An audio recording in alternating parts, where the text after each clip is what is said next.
Pregnancy में exercise करना dangerous होता है या फिर ये एक हेल्दी डिलीवरी का सीक्रेट है? चलिए समझते हैं। तो नमस्कार दोस्तों, मैं हूं डॉक्टर पारुल निगम, आपकी अपनी गायनेकोलॉजिस्ट, और आज इस वीडियो में हम एक ऐसे टॉपिक के बारे में बात करेंगे जिसको प्रेगनेंसी में अक्सर इग्नोर किया जाता है। जी हाँ, मैं बात कर रही हूँ एक्सरसाइज इन प्रेगनेंसी के बारे में। प्रेगनेंसी कोई डिजीज या बीमारी नहीं है, बल्कि ये तो एक नॉर्मल फिजियोलॉजिकल प्रोसेस है और एक्सरसाइज आपकी बॉडी को फिजिकली मेंटली प्रिपेयर करता है डिलीवरी के लिए। तो प्रेगनेंसी में एक्सरसाइज भी उतना ही जरूरी है जितना कि राइट न्यूट्रिशन। चलिए अब एक नजर डालते हैं कि एक्सरसाइज करने से प्रेगनेंसी में हमें क्या क्या बेनिफिट्स मिल सकते हैं। सबसे पहले तो एक्सरसाइज करने से ब्लड सर्कुलेशन इंप्रूव होता है। इससे बेबी को ऑक्सीजन और न्यूट्रिएंट्स बहुत अच्छे से मिलते हैं। इसके बाद आपको बैक पेन, क्रैम्प्स और स्वेलिंग में रिलीफ मिलता है। ये सब चीजें कम हो जाती हैं। हेल्दी वेट गेन होता है, कॉन्स्टिपेशन और मूड स्विंग्स कम होते हैं, स्लीप की क्वालिटी इंप्रूव होती है, आपके पेल्विक मसल्स जो हैं वो स्ट्रांग बनते हैं एक नॉर्मल डिलीवरी के लिए। और सबसे बड़ी बात तो ये है कि डिलीवरी के बाद आपकी रिकवरी भी बहुत फास्ट होती है। So exercise is equal to happy hormones is equal to happy baby. But हाँ, कुछ कंडीशंस ऐसी हैं जिसमें आपको एक्सरसाइज करने को मना किया जाता है और रेस्ट एडवाइस किया जाता है। जैसे कि प्रेगनेंसी में अगर आपको ब्लीडिंग या स्पॉटिंग हो रही है, या आपका फ्लूइड लीक कर रहा है, प्लासेंटा की पोजीशन अगर लो डाउन है, प्लासेंटा प्रीविया जिसको हम कहते हैं, या आपको प्री टर्म कॉन्ट्रैक्शंस आ रहे हैं यूट्रस में, या आपकी ट्विन या हाई रिस्क प्रेगनेंसी है, तो इन सब कंडीशंस में आपको एक्सरसाइज करना अवॉइड करना चाहिए। कभी कभी आपका सर्विक्स यानी कि यूट्रस का जो माउथ होता है वो वीक होता है, या अनकंट्रोल्ड हाइपरटेंशन होती है, हार्ट डिजीज होती है, तो ऐसी कंडीशंस में भी आपको एक्सरसाइज अवॉइड करने को कहा जाता है। तो इन सभी कंडीशंस में अगर आपको कोई भी एक्सरसाइज कभी भी करनी है तो अपने डॉक्टर से कंसल्ट करके ही ऐसा करें। बस एक बात का हमेशा ध्यान रखिए, अगर एक्सरसाइज करने से आपकी सांस फूल रही है, थकावट हो रही है या आपको डिजीनेस हो रही है तो तुरंत स्टॉप कर दें। हमेशा अपनी बॉडी की बात सुने और उसको समझे। सिग्नल्स को पहचानना बहुत जरूरी है। और कभी किसी से कंपैरिजन नहीं करिए। ऐसा नहीं है कि वो इतना एक्सरसाइज कर पा रही है तो मुझे भी इतना ही करना है, या लास्ट प्रेगनेंसी में तो मैं इतना कर लेती थी बिना थके, इस प्रेगनेंसी में नहीं कर पा रही हूँ। तो ये सब कंपैरिजन्स आपको नहीं करने हैं, क्योंकि हर प्रेगनेंसी अपने आप में यूनिक होती है, डिफरेंट होती है।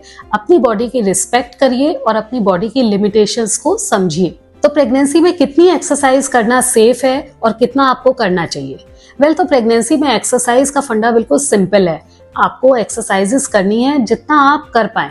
Moderation is the key. Exercise usually आप कर सकते हैं हफ्ते में 5 दिन, रोज 30 मिनट्स। 30 मिनट्स आप एक साथ भी कर सकते हैं, और अगर आप 30 मिनट्स नहीं कर पा रहे हैं तो अपने स्टेमिना के अकॉर्डिंग आप अपने एक्सरसाइजेस को दिन में 3 बार 10-10 मिनट करके भी कर सकते हैं। लेकिन एक्सरसाइज करने से पहले अपने बॉडी को वेल हाइड्रेटेड रखिए और अपने न्यूट्रिशन और डाइट का ध्यान रखिए। और एक और चीज पे आपको ध्यान देना है कि कोई भी एक्सरसाइज करने से पहले वार्म अप करना जरूरी है, और एक्सरसाइज करने के बाद कूल डाउन भी उतना ही जरूरी है। अब मैं आपको 5 ऐसी एक्सरसाइजेस बताऊंगी जो आप प्रेगनेंसी में पूरे 9 मंथ्स कभी भी कर सकते हैं। इसमें सबसे पहले है वॉकिंग। 20 to 30 मिनट्स का जेंटल वॉक आप कभी भी कर सकते हैं। बस कंफर्टेबल फुटवेयर पहनिए, अपनी स्पाइन को स्ट्रेट रखिए, अपने शोल्डर्स रिलैक्स्ड रखिए, स्लिपरी सरफेसेस अवॉइड करिए। डेली रेगुलर वॉक करने से आपका स्टेमिना बढ़ता है, आपका ब्लड फ्लो इंप्रूव होता है और आपका डाइजेशन और मूड भी बेटर रहता है। दूसरी सेफ एक्सरसाइज है स्विमिंग। अगर आपके पास well maintained hygienic swimming pool available है तो डेली 20 to 30 मिनट्स की आप स्विमिंग कर सकते हैं। सिंपल स्ट्रोक्स जैसे कि ब्रेस्ट स्ट्रोक्स आप कर सकते हैं, या स्विमिंग पूल में इटसेल्फ वॉक भी करते हैं, तो इससे भी आपको बहुत सारे फायदे मिलते हैं। आपका स्टेमिना इंप्रूव होता है, आपके जॉइंट्स पे प्रेशर भी कम आता है, और आपकी स्वेलिंग में भी आपको रिलीफ देखने को मिलता है। बस इतना ध्यान रखिए कि स्विमिंग पूल कंटामिनेटेड नहीं होना चाहिए, आपको वाटर से किसी भी प्रकार का कोई इन्फेक्शन नहीं होना चाहिए। थर्ड इंपॉर्टेंट एक्सरसाइज है आपकी डीप ब्रीदिंग या डायफ्रामेटिक ब्रीदिंग जिसको हम कहते हैं। इसके लिए आप कहीं पे भी एक कंफर्टेबल रिलैक्स पोजीशन में बैठ जाइए, अपना एक हाथ चेस्ट पे रखिए और दूसरा हाथ बेली पर रखिए। इसके बाद आप अपने नोज से धीरे धीरे इनहेल करिए और माउथ से धीरे धीरे एक्सहेल करिए। ऐसा आप 5 से 10 बार करिए और ये आपके लिए बहुत ही अच्छी एक्सरसाइज है। इससे आपकी नर्व्स रिलैक्स होती हैं, आपकी ऑक्सीजन सप्लाई इंप्रूव होती है, और डिलीवरी के टाइम पर ब्रीदिंग एक्सरसाइजेज आपको बहुत हेल्प करते हैं। प्रेगनेंसी की फोर्थ इंपॉर्टेंट एक्सरसाइज है कीगल्स एक्सरसाइज। इससे आपका पेल्विक फ्लोर स्ट्रांग बनता है और आपको डिलीवरी के टाइम पर इससे काफी हेल्प मिलती है और डिलीवरी के बाद यूरिन लीकेज और प्रोलैप्स की प्रॉब्लम से काफी हद तक रिड्यूस हो जाती है। इसको आप सिटिंग या स्टैंडिंग पोजीशन में कैसे भी कर सकते हैं। इसके लिए आपको करना क्या है, इमेजिन करिए कि आपको बहुत जोर से टॉयलेट आ रही है और आपको उसको रोकना है। तो आपको अपनी सारी की सारी पेल्विक मसल्स को कॉन्ट्रैक्ट करना है 5 सेकेंड के लिए और धीरे धीरे से रिलैक्स करना है 5 सेकेंड्स के लिए। ऐसा आप 10 बार करिए, दिन में 2 से 3 बार। एंड फाइनली आप प्रीनेटल योगा या gentle stretching exercises through out 9 months of pregnancy safely कर सकते हैं। इनमें 3 पोजेस बहुत सेफ और इजी हैं, जैसे कि कैट काउ पोज, बटरफ्लाई और आपके wall squats. Cat cow pose करने के लिए आप अपनी बॉडी को अपने दोनों हैंड्स और नीज पर रेस्ट करिए। इसके साथ ही इनहेल करते समय यानी कि सांस अंदर लेते समय अपने हेड को लिफ्ट करिए और अपनी बैक को लोअर डाउन आर्च करिए। दूसरा है एक्सहेल करते समय आप अपने हेड को लोअर डाउन करिए और बैक को राउंडेड बनाइए। ऐसा आप 8 से 10 बार डेली कर सकते हैं। इससे आपको बैक पेन में काफी रिलीफ मिलता है। बटरफ्लाई पोज को करने के लिए कंफर्टेबली बैठ जाएं। दोनों फीट को आपस में ज्वाइन करें और अपने हाथों से फीट को होल्ड करें। इसके बाद धीरे धीरे आप अपने दोनों नीज को अप एंड डाउन फ्लैप करें। बहुत ज्यादा जर्की मूवमेंट्स नहीं करना है, इसको आप स्लोली करिए और दिन में कई बार 8 से 10 बार आप कर सकते हैं इसको। इससे आपका जो पेल्विस है वो ओपन होता है और फ्लेक्सिबिलिटी इंप्रूव होती है। वॉल स्क्वैट्स करने के लिए वॉल का सपोर्ट लेके खड़े हो जाइए और धीरे धीरे अपने नीज को बेंड करिए और सिटिंग पोजीशन में पहुंच जाइए। 5 से 10 सेकंड के लिए अपने बॉडी को इसी पोजीशन में होल्ड करिए और उसके बाद धीरे धीरे वापस से आप सीधे खड़े हो जाइए। इसको दिन में आप 8 से 10 बार कर सकते हैं। इससे आपके पेल्विक मसल्स स्ट्रांग बनते हैं और थाइस की भी स्ट्रेंथनिंग होती है। अब मैं आपको ट्राइमेस्टर स्पेसिफिक कुछ एक्सरसाइजेस बताऊंगी। फर्स्ट ट्राइमेस्टर में आप पेल्विक टिल्ट्स एक्स्ट्रा कर सकते हैं। इसको करने के लिए अपने बैक पर लेट जाएं, अपने नीज को बेंड करें और फीट फ्लैट रखें। इसके बाद इनहेल करते समय आप अपने टमी को टक करें और स्पाइन को फ्लोर की तरफ ले जाएं। एक्सहेल करते समय आप रिलैक्स करें। इसको करने से आपको बैक पेन में रिलीफ मिलती है। फर्स्ट ट्राइमेस्टर में जंपिंग, ट्विस्टिंग और हैवी लोड वाली एक्सरसाइजेज अवॉइड करिए।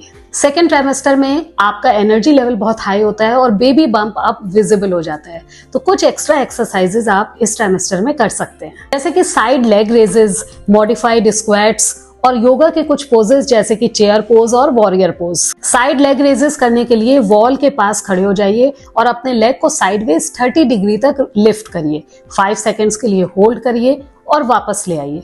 इसको करने से आपके हिप और थाई मसल्स स्ट्रांग बनते हैं। मॉडिफाइड चेयर पोज करने के लिए अपने हैंड्स स्ट्रेट रखिए शोल्डर लेवल पे, दोनों फीट थोड़ा सा दूरी पर रखिए और इसके बाद नीज को बेंड करिए as if you are sitting on a chair. 5 seconds के लिए होल्ड करिए और इसके बाद धीरे धीरे खड़े हो जाइए। अपना बैक स्ट्रेट रखिए और नीज को लॉक मत करिए, इससे आपका पेल्विस स्ट्रांग बनता है। सेकेंड ट्राइमेस्टर में हैवी वेट्स और क्रंचेस आपको अवॉइड करना है। प्रेगनेंसी के थर्ड ट्राइमेस्टर यानी कि लास्ट के 3 मंथ्स में आपको कुछ एक्स्ट्रा एक्सरसाइजेस करनी है। आपको फ्लेक्सिबिलिटी पे फोकस करना है और अपनी बॉडी को डिलीवरी के लिए प्रिपेयर करना है। इस समय आप पेल्विक रॉक्स, सपोर्टेड स्क्वैट्स और टेलर सिटिंग कर सकते हैं। पेल्विक रॉक करने से आपको बैक एक में रिलीफ मिलता है और बेबी का हेड एंगेज करने में भी हेल्प मिलती है। सपोर्टेड स्क्वैट्स करने से आपका पेल्विस ओपन होता है और डिलीवरी का प्रोसेस इजी हो जाता है। टेलर पोज यानी कि क्रॉस लेग बैठने से आपका पेल्विक अलाइनमेंट और आपका पोस्चर इंप्रूव होता है। अगर आप नॉर्मल डिलीवरी प्लान कर रहे हैं तो प्रेगनेंसी के 7वें महीने से आपको butterfly pose, deep squats, pelvic rocks, breathing और कीगल्स एक्सरसाइजेस का कॉम्बो और टेलर सिटिंग की पोजेस वाली एक्सरसाइजेस स्टार्ट कर देनी चाहिए। एक बहुत ही कॉमन सवाल हमसे अक्सर पूछा जाता है कि क्या नॉर्मल डिलीवरी कराने के लिए झाड़ू पोछा कर सकते हैं। वेल, तो अगर आपकी प्रेगनेंसी हाई रिस्क नहीं है और आपको करने में कोई प्रॉब्लम नहीं है तो आप प्रेगनेंसी के थर्ड ट्राइमेस्टर में कर सकते हैं। बट उसकी वजह से अगर आपको पेन होता है या डिस्कम्फर्ट होता है तो वॉकिंग या आपके जो पेल्विक टिल्ट्स हैं they are a better option. दूसरा कॉमन सवाल हमसे ये पूछा जाता है कि क्या एक्सरसाइज करने से मिसकैरेज हो जाता है।